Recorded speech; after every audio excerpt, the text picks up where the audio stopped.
नमस्कार, न्यूज 18 का digital platform देख रहे हैं आप और मैं हूं आपके साथ ऋतु सिंह। वृंदावन के प्रसिद्ध संत प्रेमानंद महाराज जी की तबीयत इन दिनों ठीक नहीं चल रही है। ऐसे में आप भी जानना चाहते होंगे कि फिलहाल उनका स्वास्थ्य कैसा है। तो प्रेमानंद महाराज जी का स्वास्थ्य वर्तमान में स्थिर है, लेकिन गंभीर किडनी समस्या से वो जूझ रहे हैं।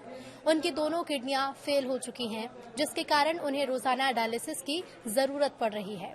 ये समस्या पॉलीसिस्टिक किडनी डिसीज से जुड़ी है, जो कई सालों से चली आ रही है। हालांकि आधिकारिक अपडेट्स के अनुसार वो सचेत हैं, अपनी दैनिक दिनचर्या जैसे पदयात्रा और भक्तों से मिलना, सत्संग जारी रखे हुए हैं और धीरे धीरे सुधार की तरफ बढ़ रहे हैं। हाल ही में पंडित धीरेन्द्र कृष्ण शास्त्री ने भी पुष्टि की थी कि उनकी तबीयत एकदम ठीक है। सोशल मीडिया पर उनके स्वास्थ्य को लेकर कई झूठी खबरें फैलाई गई, जिन्हें महाराज जी ने खुद खारिज किया। उन्होंने कहा कि लोगों का दुख जो परिणाम देगा वो आप संभाल नहीं पाओगे, इसलिए सही खबर ही दें। भक्तों ने किडनी दान की पेशकश की, लेकिन महाराज जी ने विनम्रता पूर्वक अस्वीकार किया और कहा कि ईश्वर की कृपा से दोनों किडनी के बिना भी उतना ही समय जीऊंगा जितना एक से। विभिन्न धर्मों के लोग उनकी लंबी आयु के लिए दुआएं कर रहे हैं। महाराज जी ने भक्तों से चिंता छोड़कर भक्ति और राधा रानी के नाम जप पर ध्यान केंद्रित करने को कहा है। वृंदावन के प्रसिद्ध आध्यात्मिक संत प्रेमानंद जी महाराज के स्वास्थ्य को लेकर हाल ही के दिनों में सोशल मीडिया पर कई तरह की अफवाहें भी फैली, लेकिन आधिकारिक और ताजा अपडेट से ये साफ है कि उनकी स्थिति स्थिर और सुधार की तरफ है।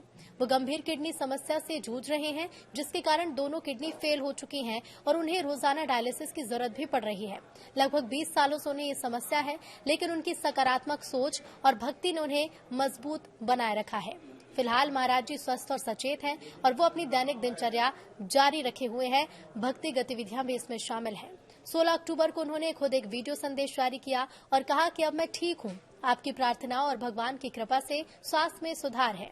इसके अलावा 17 अक्टूबर को उन्होंने लगभग 200 मीटर की पदयात्रा पूरी की, जो उनके सक्रिय होने का प्रमाण भी है।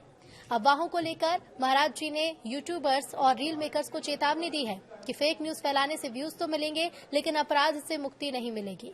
आश्रम ने भी भक्तों से केवल आधिकारिक अपडेट्स पर विश्वास करने की अपील की है।